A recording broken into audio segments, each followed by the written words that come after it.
The thrilling world of racing carries risks that often result in the deaths of many people who love the sport sincerely. On an unlucky day when Alan Kulwicki was expected to be celebrating a victory, fate had other ideas for the racing icon. Here are the horrifying final moments of NASCAR icon Alan Kulwicki. It was a day that will always be remembered as the tragedy that rocked the racing world. Alan Kulwicki was born on December 14, 1954 in Greenfield, a Milwaukee suburb in Wisconsin. His interest in racing began early, influenced by his father, Jerry Kulwicki, a crew chief for USAC race car drivers. Growing up in a Polish-American neighborhood just a few blocks from the Milwaukee racecourse, Alan was immediately drawn to the sport. The sound of motors and the excitement of the track became an indelible part of his childhood. When Alan was in 7th grade, tragedy struck. Both his mother and grandmother died. A year later, his only brother died of a hemophilia-related disease. These devastating losses caused Alan to mature swiftly, forming his resilient character and sharpening his drive to succeed in the face. Kulwicki's first racing experiences were in karting, which is pretty much a common starting point for every future racing star. There was no limit to Kulwicki's desire. He emerged from his contemporaries with a distinct advantage in comprehending the complexities of automobile racing, having graduated with a degree in engineering from the University of Wisconsin-Milwaukee in 1977. Alan didn't listen to his father's suggestion to give up on his racing ambitions because it would be difficult to make it a feasible career. Quite the contrary, it strengthened his ambition to develop and race stock cars. In the 1980s, he was participating in late-model stock car races across the Midwest. One of his greatest accomplishments, which would later pave the way for his legendary status, was his 5 years of racing on the American Speed Association National Tour.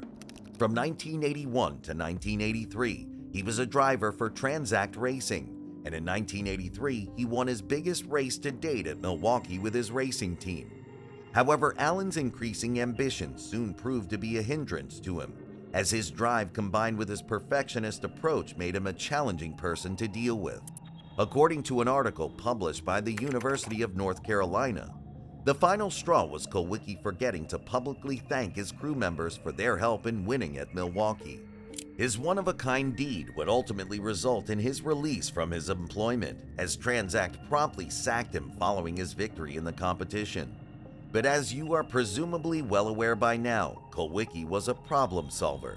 And when Transact fired him, he realized that this was a problem that, if he didn't solve it quickly, may terminate his passion. Therefore, Kulwicki believed that becoming an owner was the best course of action. For the final few seasons of his ASA career, Kulwicki controlled the team, which allowed him to pick crew members he knew he could work with and who would be able to withstand his fierce competitive spirit. Kulwicki achieved 2 pole positions, 9 top 5 finishes, and 1 victory in 1984 while racing for his new team. He made great progress the next season, winning another race and finishing in the top 5 12 times, including 4 pole positions in just 16 appearances. Motivated by an uncompromising will to establish himself in the NASCAR world, Kulwicki moved boldly to North Carolina in 1984.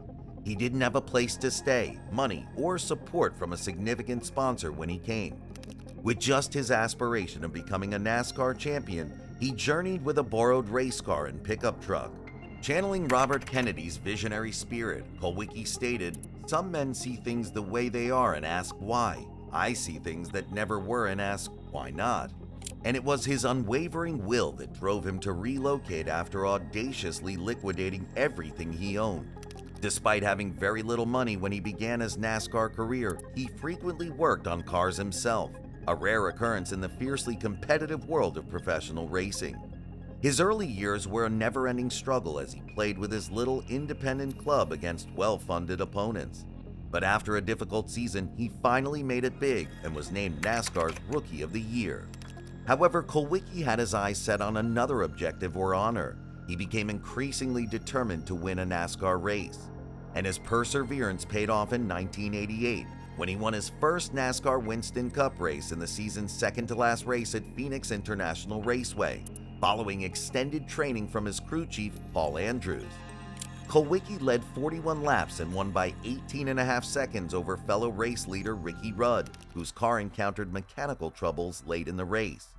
Kulwicki's approach to winning the title was so unconventional that he earned recognition in the racing community. Kulwicki surprised supporters with a one-of-a-kind celebration before claiming victory. He took a backward circuit around the racecourse, driving clockwise. He subsequently claimed that he wanted to be closer to supporters while making a victory lap and wanted to do something different to celebrate his first win.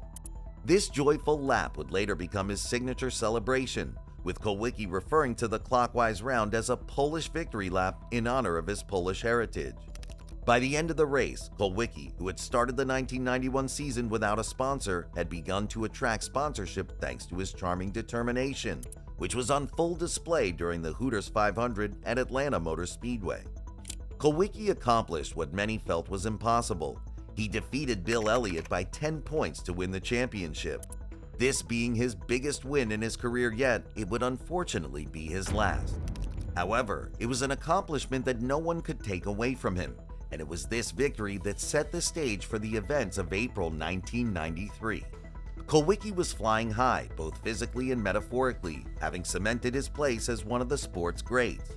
Known as the Polish Prince, he was getting ready for the upcoming race in Bristol, Tennessee, where his supporters and team were excitedly anticipating his joyous show. Little did anyone know, disaster was lurking just around the corner. Mark Brooks, his buddy and team sponsor, Mark Duncan, Charlie Campbell, and Alan nestled in with him, probably contemplating the next race. That fateful day, Kulwicki left Knoxville, Tennessee in the evening and flew to Bristol, where he was scheduled to help the chain restaurant Knoxville Hooters, which was sponsoring his NASCAR Winston Cup stock car team. The night was peaceful, the sky full of dancing stars, and the weather was clear.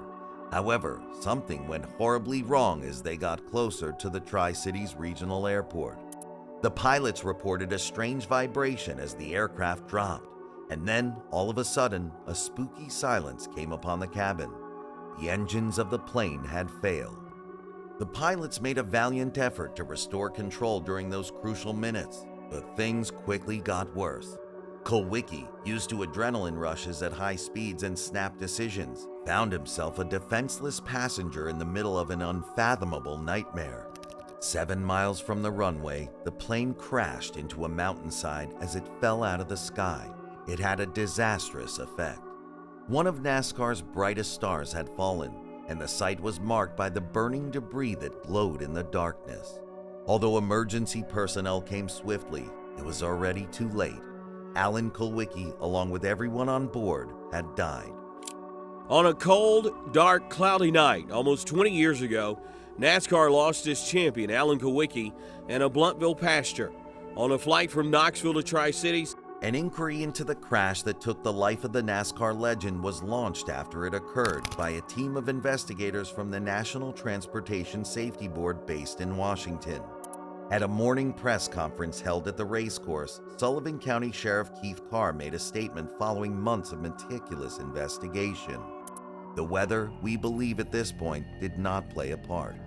Hoyler Earnhardt, a longtime pilot, recounted, "We could speculate on 100 different things as to what happened. They were about 2 miles behind us, and they didn't have any problems that I knew of." He described his shock upon realizing the situation. "I was only 2 miles from the runway." Despite the shock, he focused on landing his own plane. After touchdown, he turned to Earnhardt and remarked, "Alan's plane went in out there behind us." The wreckage was easily identifiable on the hillside to the north of the roadside houses. Carr stated that the remains had been removed the night before and transported to Quillen School of Medicine in Johnson City for autopsies. But despite the fire, the sheriff reported that it was clear the 4 men were killed instantly by the crash. Alan Kulwicki's passing was a huge loss for the game. Supporters lamented the passing of their idol, and the racing community honored a man who had always defied the odds. Kulwicki's attitude towards racing, his commitment, and his inventive spirit will always be remembered by NASCAR. Even though Kulwicki passed away at the young age of 38, his legacy and career still serve as an inspiration to aspiring racers. While other drivers may succeed in winning a NASCAR title, none will ever have the same effect or level of flair as Alan Kulwicki.